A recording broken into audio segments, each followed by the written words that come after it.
Hello there, welcome along to another episode of the Business Roundup right here on your national broadcaster. We are glad that you tuned in. I'm your host, Joram Paul Sonko. Now, to the highlights. Uganda Wildlife Authority issues rules and guidelines to motorists diverted to the Murchison Falls National Park. Uganda-Tanzania Business Forum to strengthen trade and bilateral relationships. State Minister for Minerals Fiona Nyamtoro implements government directive on artisanal mining in Abim district.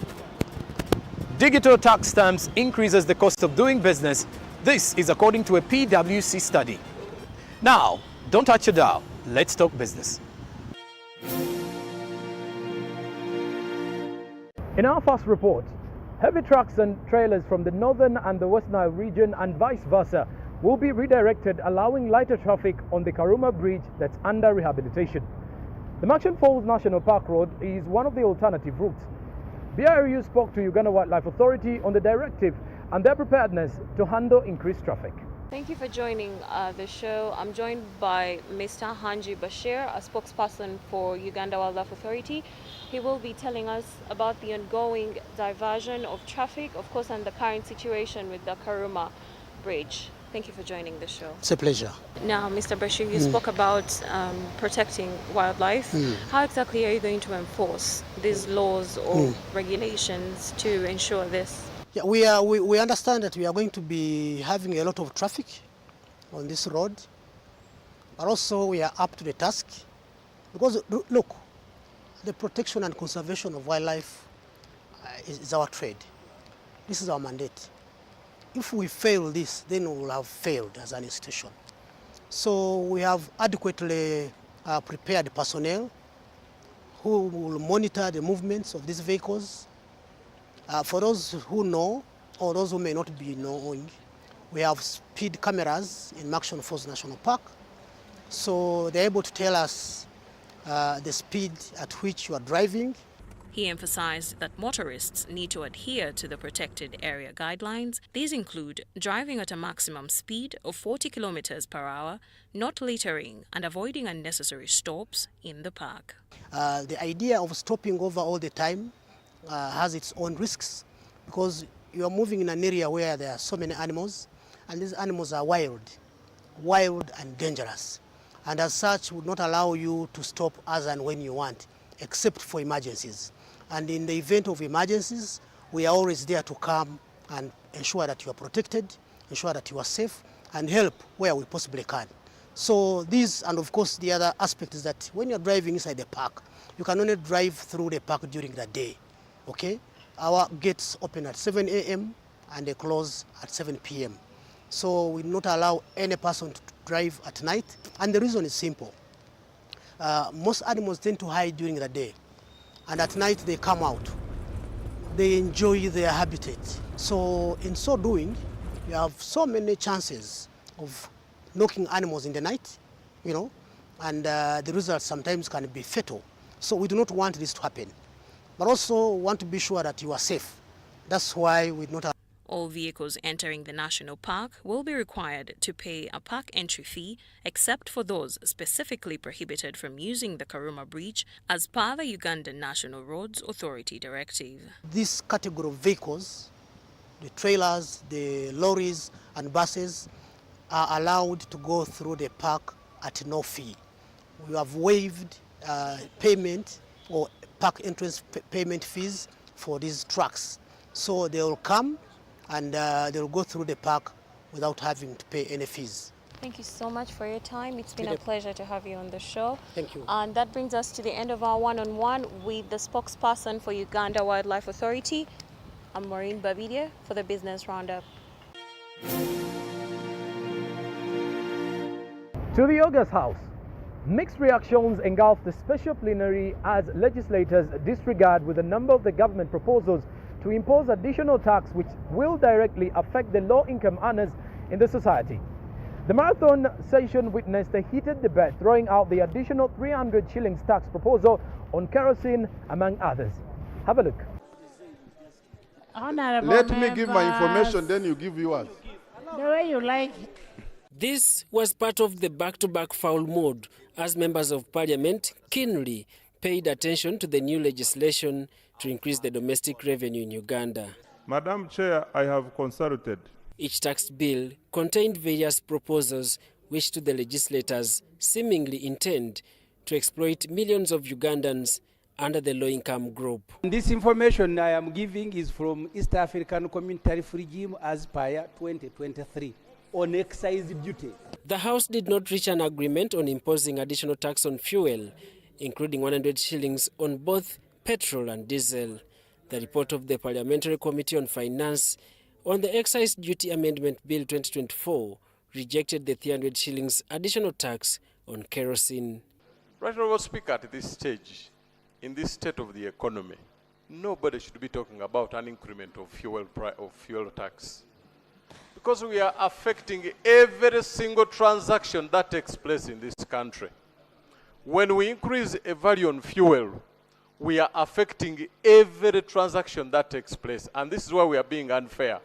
The other controversy derived from imposing a 0.5 charge on agent banking, where the MPs disagreed with the proposal. The Committee on Finance had, however, agreed that digitalizing financial transaction is vital, and the tax on agent banking is an equal treatment to the beneficiaries of mobile money services. This agency bank has tried to create jobs for the youth, and the profit margin is very, very small, very, very small. Let me tell you. Here, Right Honourable Speaker, you remember, we suffered with the government to fight the tax that brought on agency banking. I'm wondering why government is fighting to bring it back, instead of promoting agency banking so that we open many outlets. So, Right Honourable Speaker, we request the Minister to withdraw that tax that he wishes to put on agency banking. Thank you. The MPs resurrected the past history of tax exemption, where the Bujagali Energy Limited has on several occasions benefited. In the Income Tax Amendment Bill 2024, Bujagali reappeared, seeking for a one-year extension of tax exemption of the corporate income tax.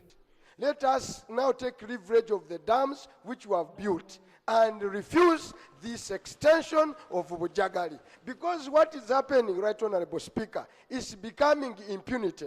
Because you are paying already them on their capital investment, they pick it and take it out. All the money they bring in loans, they pick and take it, it's exempt. Their capital, they pick it and take it. And we're coming and telling them that now, again, we're exempt. I've failed to understand it up to now. What we needed to hear from the ministry is how far they have gone with the audit. Because we are going to be pushed into a corner to say we reject, and then government will turn around and say your parliament is the one that has led to the tariff to rise. We need to insist and say, let that audit be done. If it is our fault that that audit has not been done, then let's check ourselves and fix that issue, because otherwise then we might make two mistakes. The minority reports disagreed with the status where the MPs tasked government to produce the list of the beneficiaries of tax exemption, citing invisible hand. I do not know why they keep holding on to that list. We have tasked the Minister of Finance severally to table here a list of all the beneficiaries of tax waivers. That you can't have a bill that seeks to raise 40 billion, and in the same bill you are exempting more than what you are seeking to gain. So the Minister of State for Finance, Henry Musasizi, made a commitment to the House to reorder an audit of the Bujagali Energy Limited as per the previous recommendations of Parliament. The audit has delayed. Lope is asking how much time.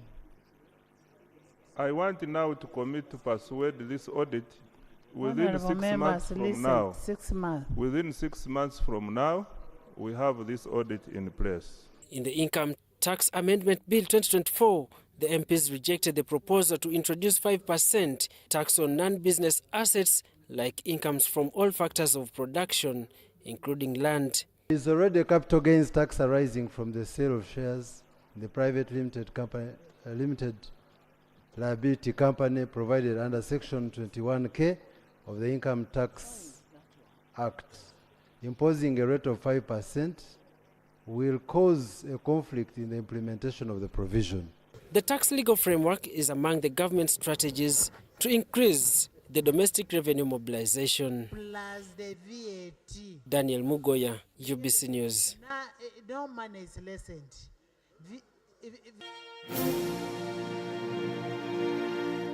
Elsewhere, most Ugandan manufacturers have expressed concerns regarding the implementation of the digital tax stamps. According to a report by PricewaterhouseCoopers, the DTS system has increased the cost of doing business and has diminished profitability of local manufacturers and importers. The report on the implications of digital tax stamps on manufacturing sector was conducted by PwC on behalf of the Private Sector Foundation, Uganda. We have the details. The business community, Uganda Revenue Authority, and various stakeholders converged in Kampala Serena Hotel to take stock of the implementation of the digital tax stamps now in its 5th year. The digital tax stamp is made in a way that it's able to track a product from all the way, with information all the way from the factory through the value chain of the product. And with that kind of solution, you'd find that it becomes a bit more difficult for counterfeits to make their way into the market.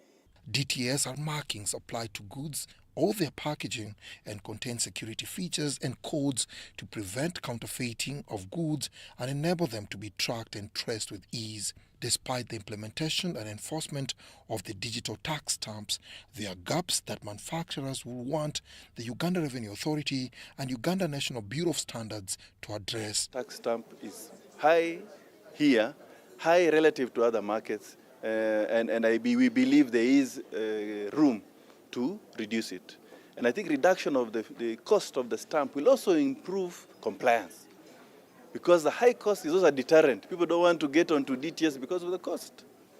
So if it is cheaper or free, the compliance then can improve. So we have seen free in other markets. Rwanda has zero cost for beer, tax stamps. Ghana, all costs are covered by the government. So it is being done elsewhere where I think the benefit or the efficacy of the process is clear. We have given a series of variables, what can be done and what should be done. And the purpose of that very expensive study was so that we really come to a very nice and scientific measure of engagement with the government.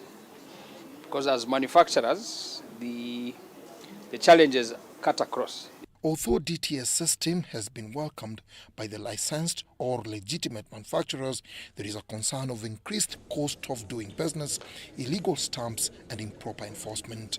The digital stamps, when they were introduced, we had to employ more people. Because now there is no machine which can put a digital stamp. Maybe it is there, I don't know. And even if it is there, it is a cost. Now the cost we put on these workers, we don't put it on our customers. We would put it on our customers by increasing the price, but we don't. We charge the same because the customer doesn't want to know. That is saying that I put a digital stamp, so the price has gone up. And every customer, individual, looks at that small thing on the bottle, not knowing that you get 20 million, you go and buy digital stamps. In fact, since they were introduced, we are reaching 500 million for digital stamps.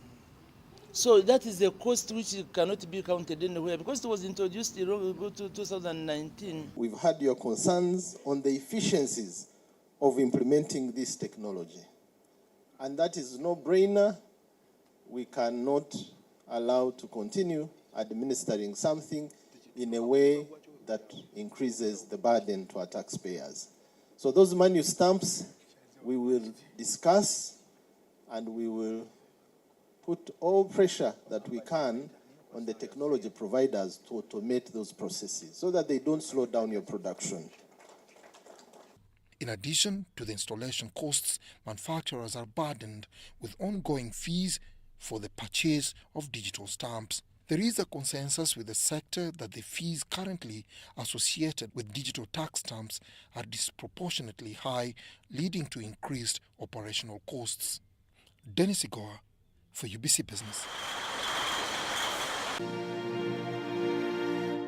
Meanwhile, the much-anticipated meeting between the president and the traders came to pass. Let's hear from URA on their takeaway from the meeting.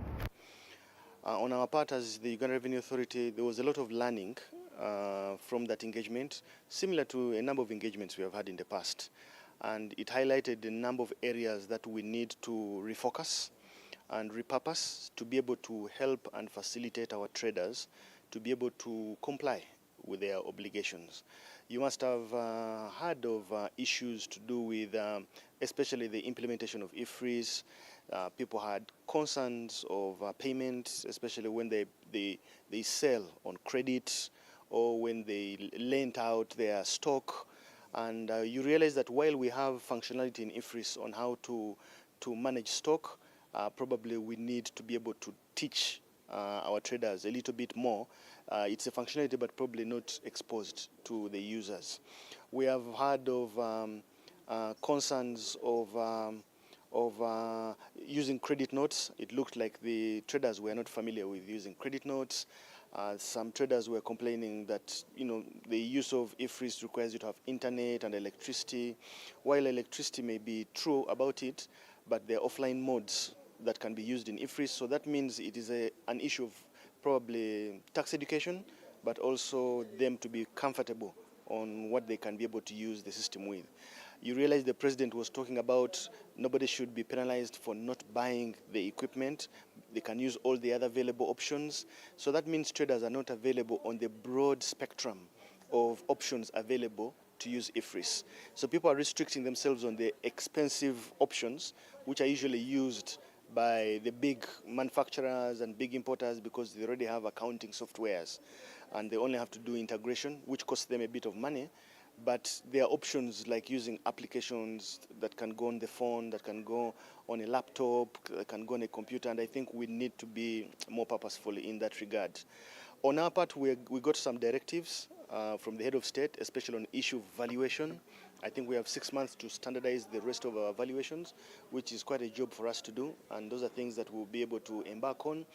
And because also there are concerns around penalties and probably how we exercise the penalties, those are things that we are looking into as the Uganda Revenue Authority to see how we can better facilitate traders without it coming off as very cumbersome. So these are things as an authority we think that will be part of our transition. We are trying to transition from an authority to a service-oriented organization, and I think these are things we should be able to take on board. We now head to Abim because the State Minister for Minerals, Fiona Nyamtoro, was in Abim district to assess the artisanal gold mining operations. In a meeting with various stakeholders, Nyamtoro emphasized the adherence of government directives on artisanal mining, and that includes applying for mining licenses. We have more. Accompanied by a team of officials and donned in the Karamojong traditional attire, the State Minister for Minerals, Fiona Nyamtoro, arrived in Abim district amidst growing tensions surrounding gold mining activities. The region, known for its rich mineral deposits, has witnessed a surge in artisanal mining operations. We simply came here to see that the artisan miners understand what is happening and how best they can embrace the best sustainable and responsible mining practices. That's what you encourage other miners from other regions to do, and they've done so and have given them licenses.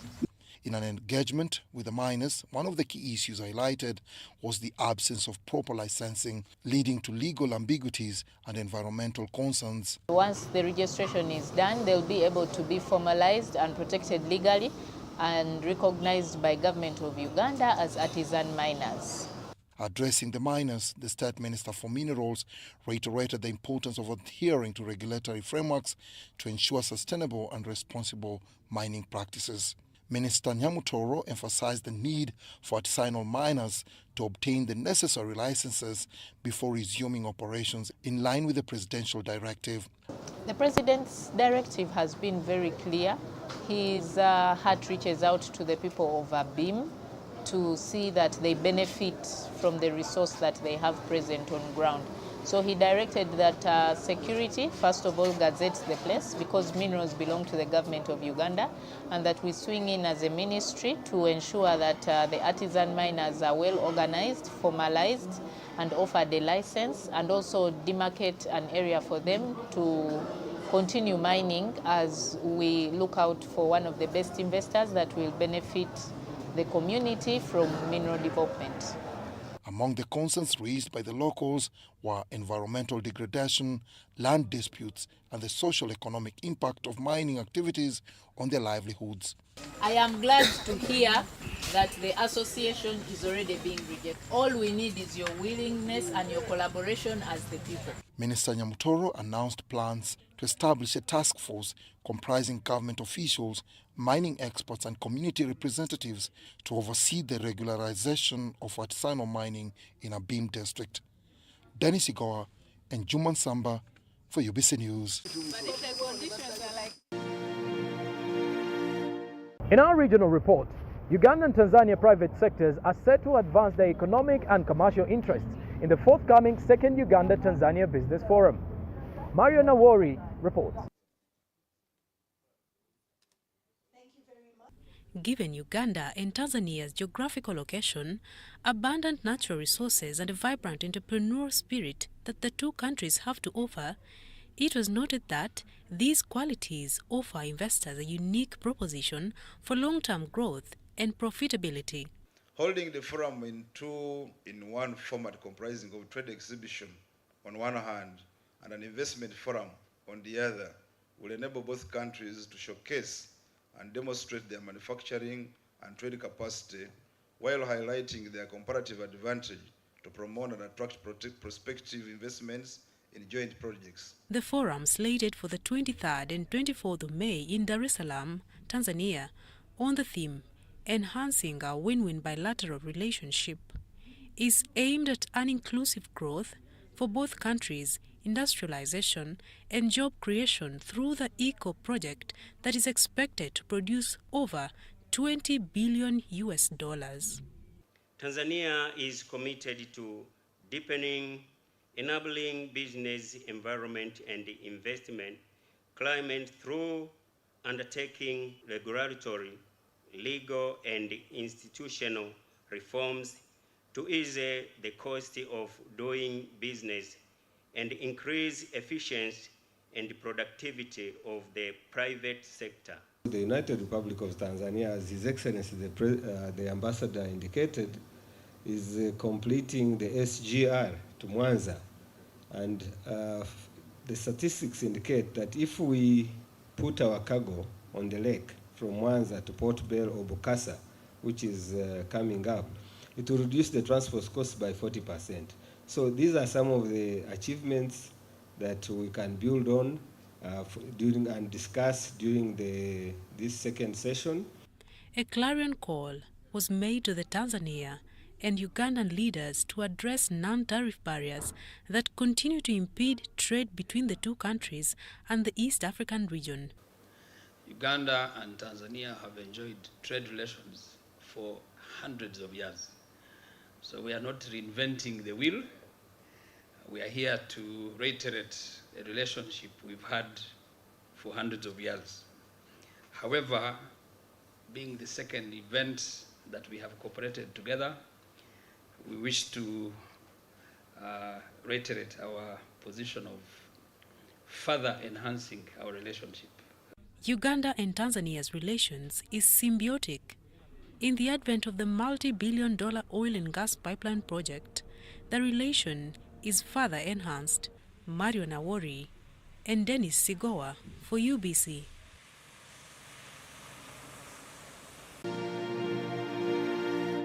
Moving on, 38 women entrepreneurs have qualified for a 75 million Ugandan shilling seed funding under the NSSF and Partners High Innovator Program. Relatedly, Absa Bank and DHL have signed a memorandum of understanding geared at facilitating the growth of Uganda's small and medium enterprises. More details in our corporate wrap. Over 11,305 female entrepreneurs have benefited from the National Social Security Fund's High Innovator Program, an initiative that provides seed funding and entrepreneurship training to small and growing businesses. This cohort of 38 women entrepreneurs are walking away with 75 million Uganda shillings each after a successful pitching exercise. That we have proved, and the statistics are there, 52% of the entrepreneurs in Uganda are women, but they're not being given a chance. This has proved that women can perform when it comes to entrepreneurship. We just need to give them the platform to show themselves and just actually perform. However, the selected businesses will access the funds after a thorough evaluation and due diligence process. We will be able to reach out to you and call you. Absa Bank, Uganda and DHL have signed a memorandum of understanding that's geared at facilitating the growth of the small and medium enterprises. This partnership you have just signed between ourselves and DHL looks at two aspects. One, there is the banking aspects and the need for financing. And as you know clearly, that one of the key pain points of SMEs is securing financing, how to access financing. And these engagements help us to explain to SMEs, to make them understand that it is not as difficult as they think to access financing. DHL has the core business we do, which is shipping. We also have the ESG, which is our soft spot, where we give back to the community we find ourselves. This activity today relates to our Go Trade product, where we're trying to support SMEs and help them to get into a bigger market and be able to make more money for themselves. DHL is a global logistics company, whereas Absa Bank is multinational banking and financial services conglomerate based in South Africa. Marion Awori for UBC Business.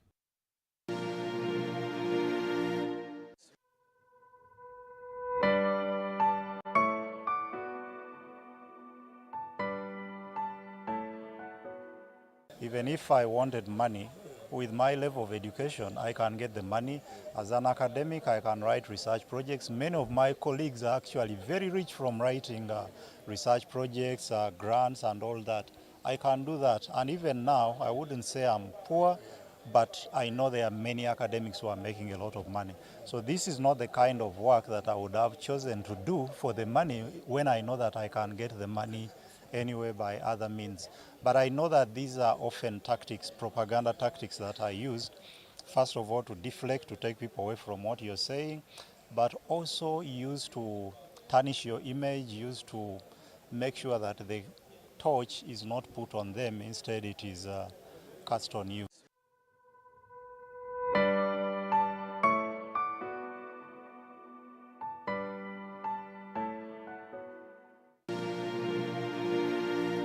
We now talk aviation. Uganda Airlines has added an Airbus A320 aircraft on its fleet to up its operations. Check this out in our Sounds of Business.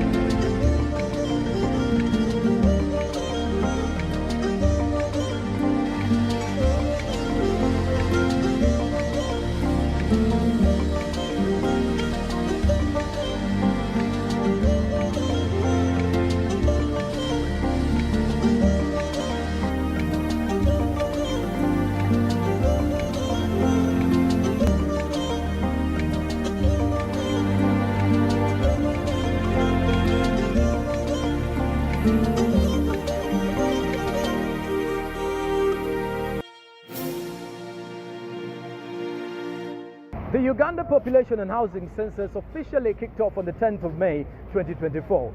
With over 321 billion Ugandan shillings invested in this year's count, the question remains, will the Ugandans fully participate? Because many issues have been lingering around the number of enumerators and the systems at work. But for us here at BRU, we encourage you Ugandans to participate in the Census 2024.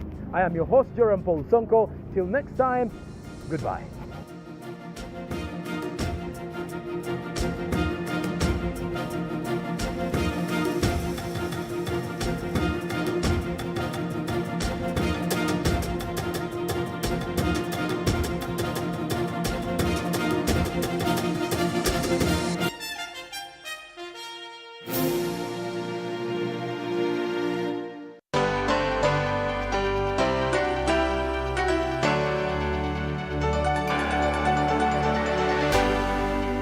BBC, inspiring Uganda.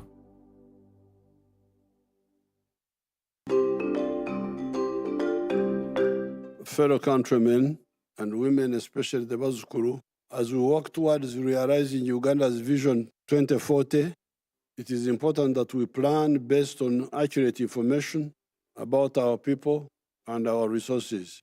I therefore would like to announce the 6th National Population and Housing Census that will start on the 10th of May 2024. The information from the National Population and Housing Census will support government, the private sector, cultural and religious institutions, civil society, and development partners in service delivery. It will also provide the basis for planning the provision of social services such as education, health, and transport, among many others, at the national and local levels. When data collectors or enumerators come to your home during the census, please avail yourselves and provide them with honest answers to their questions. This is in order to enable them to process the most accurate information about you, your household, institutions, and community. I therefore call upon all political, cultural, and religious leaders, private sector players, civil society, the media, and the institutions of the government to support this key national program. The successful execution of this census will influence the well-being of all Ugandans and progress the country towards the desired socio-economic transformation. I wish you all a successful census for God and my country.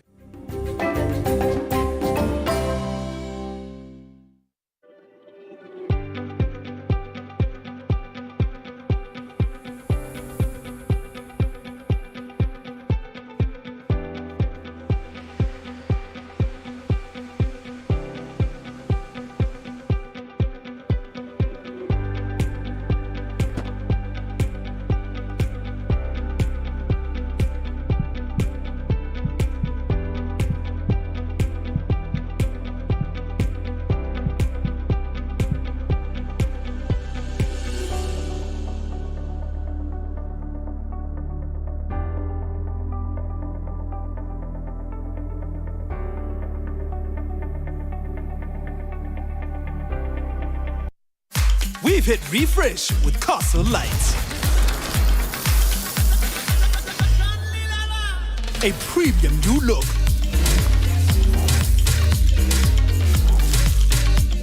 With the shiny silver label. An innovative cold indicator.